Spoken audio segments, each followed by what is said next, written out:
मैं हूं डॉक्टर रितेश और आज हम डिकोड करेंगे HbA1c का असली मतलब। आपके डॉक्टर आपको एक नंबर देते हैं और कहते हैं आपका HbA1c 7.2 है। आप सोचते हैं ठीक है, रिपोर्ट आई, नंबर नॉर्मल रेंज में है, काम खत्म। लेकिन क्या आपको पता है कि ये एक नंबर आपकी जिंदगी की लंबाई डिसाइड करने में एक बहुत बड़ा रोल प्ले करता है। तो पहले समझते हैं कि ये HbA1c है क्या। आपके खून में रेड ब्लड सेल्स होते हैं। हर रेड ब्लड सेल के अंदर एक प्रोटीन होता है, हीमोग्लोबिन। जब ब्लड में शुगर ज्यादा होती है, ये शुगर हीमोग्लोबिन से चिपक जाती है। इस चिपकने के प्रोसेस को कहते हैं ग्लाइकेशन। और जिस हीमोग्लोबिन से शुगर चिपकती है उसको कहते हैं ग्लाइकेटेड हीमोग्लोबिन, यानी आपका HbA1c। अब रेड ब्लड सेल्स रफली 90 टू 120 डेज तक खून में रहते हैं। तो HbA1c आपको बताता है कि पिछले 3 महीने का एवरेज ब्लड शुगर लेवल। एक बार का फास्टिंग ब्लड शुगर नहीं, एक दिन का एवरेज रीडिंग नहीं, 3 महीने की पूरी कहानी एक सिंगल नंबर में। ये वो चीज है जो आपकी बॉडी एक डायरी की तरह लिखती चली जाती है, चाहे आप इसको देखो या नहीं। तो अब देखते हैं कि नॉर्मल वैल्यूज क्या होती हैं। 5.7% से नीचे is normal, 5.7% to 6.4% is pre diabetes and 6.5% या उससे ऊपर इज डायबिटीज कंफर्म्ड। अब यहां एक इंपॉर्टेंट बात है, टारगेट सबके लिए एक नहीं होता है HbA1c का। और ये टारगेट डायबिटिक पेशेंट्स के लिए है। हम उन्हें नॉर्मल पेशेंट्स की तरह शुगर अचीव करने के लिए नहीं बोलते हैं, उसकी कोशिश भी नहीं करते हैं। क्योंकि बहुत ज्यादा शुगर गिरना यानी हाइपोग्लाइसीमिया खुद एक सीरियस रिस्क है। हार्ट अटैक, ब्रेन डैमेज, ये सब लो ब्लड शुगर से भी हो सकते हैं। इसलिए टारगेट सेफ और अचीवेबल होना चाहिए, ना कि ब्लाइंडली नॉर्मल रेंज को चेज करते रहें। सो लाइक यंग पेशेंट्स जिनके अंदर अभी नया डायग्नोसिस हुआ है डायबिटीज, कोई और कॉम्प्लिकेशंस नहीं है, तो टारगेट होना चाहिए बिलो 6.5%।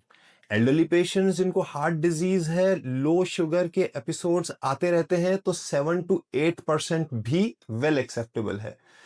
तो यहां इंडिविजुअलाइजेशन जरूरी है। अपना नंबर अपने डॉक्टर के साथ मिलकर डिसाइड कीजिए।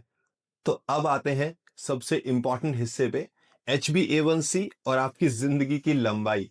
तो यूके की एक landmark study, UKPDS, UK prospective diabetes study ने 5000 से ज्यादा टाइप 2 डायबिटीज पेशेंट्स को 10 साल तक फॉलो किया। रिजल्ट क्या आया? HbA1c में सिर्फ 1% की कमी लाती है 21% reduction in diabetes related deaths, 14% reduction in heart attacks and 37% reduction in small blood vessels complications जैसे आंखों और किडनियों का प्रॉब्लम, सिर्फ 1% से। एक और स्टडी भी है, एडवांस ट्रायल, जिसमें 11,000 से ज्यादा पेशेंट्स की स्टडी किया गया और रिजल्ट वही, tighter HbA1c control is directly linked to longer and healthier life. अब सोचिए, 1% का मतलब एक कप चाय नहीं है यहां पे। 1% का मतलब है हजारों दिन ज्यादा अपने परिवार के साथ। ये ब्लड शुगर का नंबर नहीं है, ये आपकी उम्र का नंबर भी हो सकता है। अब समझते हैं कि HbA1c ज्यादा होने से बॉडी में एग्जैक्टली क्या होता है। याद रखें, शुगर हीमोग्लोबिन से चिपकती है। वो सिर्फ हीमोग्लोबिन से नहीं चिपकती, ये चिपकती है ब्लड वेसल्स की वॉल से और उनको स्टिफ और नैरो करती है।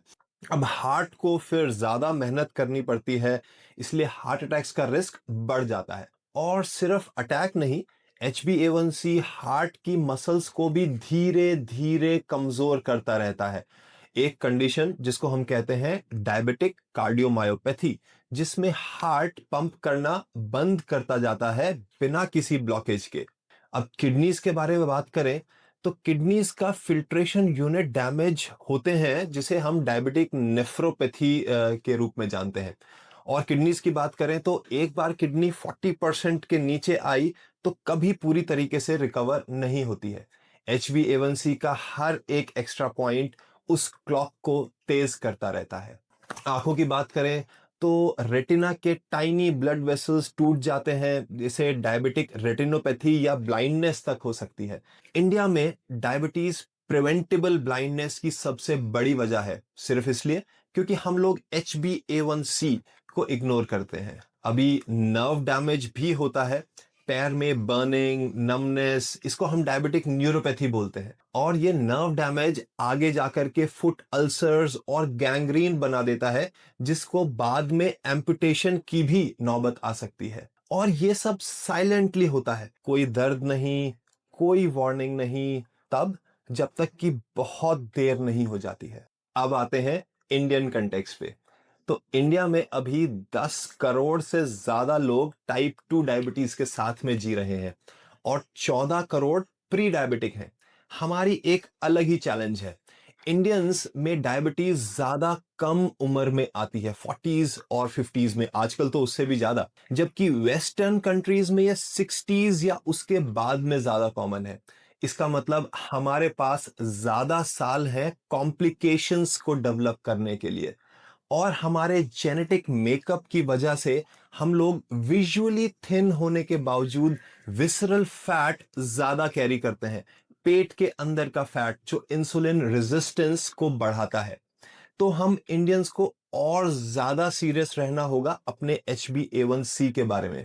Now before we go any further, if you liked our content so far, please like, share and subscribe. It gives us motivation and it helps us to bring more and more such informative videos for you. तो HbA1c को control करना है, क्या करें? पहले बात करते हैं खाने की। लो ग्लाइसेमिक इंडेक्स फूड चुनिए। व्हाइट राइस की जगह ब्राउन राइस, मिलेट्स लाइक ज्वार, बाजरा, रागी, इनको यूज करिए। ये शुगर्स को बहुत स्लोली रिलीज करते हैं एंड दैट इज गुड। तो हमारा पोस्ट मील ब्लड शुगर स्पाइक कम होता है।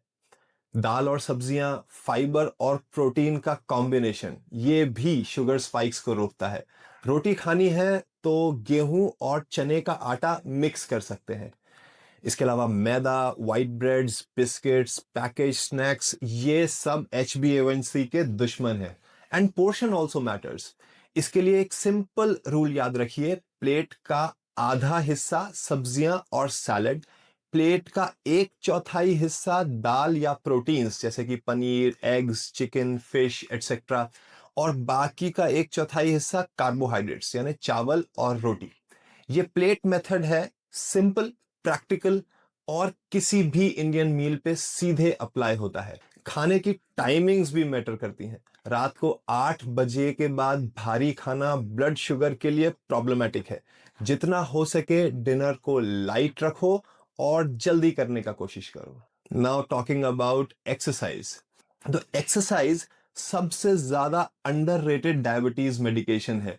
रिसर्च ये कहता है कि सिर्फ 150 मिनट्स का मॉडरेट वॉक यानी 30 minutes 5 days a week HbA1c को 0.5 से 0.7 तक कम कर सकता है। मसल्स ब्लड शुगर को बिना इंसुलिन के एब्जॉर्ब कर सकती हैं। जब आप चलते हैं, दौड़ते हैं या कुछ भी फिजिकली इंटेंस करते हैं तो ये काम करता है। जिम जाना जरूरी नहीं है, सुबह की वॉक, खाने के बाद 10 से 15 मिनट चलना, ये भी काउंट करता है और बहुत इंपॉर्टेंट है। रेजिस्टेंस ट्रेनिंग भी ऐड करो। Simple body weight exercises like squats, pushups, lunges, ये मसल्स को ज्यादा ग्लूकोज हंग्री बनाते हैं और ज्यादा ग्लूकोज एब्जॉर्ब होगा तो HbA1c तो नीचे आएगा ही। अब दो चीजें जिनका लोग अक्सर ध्यान नहीं देते, नींद और स्ट्रेस। जब आप रात को 6 घंटे से कम सोते हैं, आपका कॉर्टिसोल बढ़ता है। कॉर्टिसोल ब्लड शुगर को बढ़ाता है। ब्लड शुगर बढ़ता है तो HbA1c तो बढ़ता ही है। उसी तरह क्रॉनिक स्ट्रेस, घर का टेंशन, काम का प्रेशर, ये भी ब्लड शुगर कंट्रोल को बिगाड़ देता है। तो 7 से 8 घंटे की नींद, मेडिटेशन, प्राणायाम, डीप ब्रीदिंग, ये सिर्फ रिलैक्सेशन नहीं है, ये आपकी डायबिटीज का मैनेजमेंट है। और अगर डॉक्टर ने दवाई लिखी है तो उसको सीरियसली लो। बहुत लोग ये गलती करते हैं कि शुगर थोड़ी सी कंट्रोल में आई और दवाई बंद कर दी। ये एटीट्यूड डेंजरस है। HbA1c 3 महीने पर अपना चेक करवाओ जब तक कि टारगेट्स अचीव ना हो जाएं। उसके बाद 6 महीने में एक बार काफी है। ये एक ट्रेंड है, एक स्नैपशॉट नहीं है। एक रीडिंग से घबराओ मत, कंसिस्टेंट इंप्रूवमेंट पे ध्यान दीजिए। तो आज से जब भी आपका HbA1c रिपोर्ट आए, उस नंबर को सिर्फ एक नंबर मत समझो।